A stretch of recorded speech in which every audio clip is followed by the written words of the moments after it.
Hello, traders. FX Pip Collector here. Today is Wednesday, June 18th, and this is my analysis for the euro yen.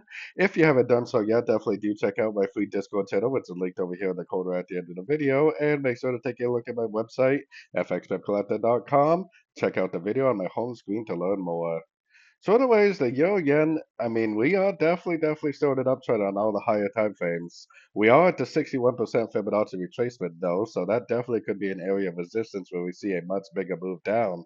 And I do have a possible analysis that would have this going down for maybe a couple weeks.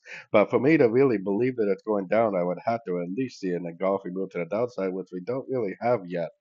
So definitely be careful of that.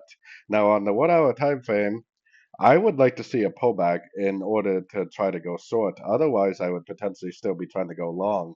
If I see like an engulfing move to the upside and a break of structure, I definitely would still be leaning towards longs for sure because of the higher time frames. Now, if it does break structure to the upside, but then it just goes to a Fibonacci retracement level and then it goes back down, then at that point, that possibly could be a nice short because, like I said, the daily is bouncing from the 61%.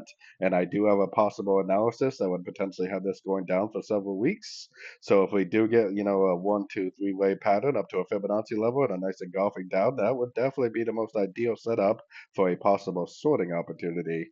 Now, today is FOMC interest rate news for the US, which will likely affect the yen pairs because that's a risk on, risk off currency. So I will be live streaming for that news event. So definitely make sure that you stop in if you want to see my latest analysis on all your favorite pairs at the news. So anyways, don't forget to like and subscribe. And as always, thank you for watching and happy trading.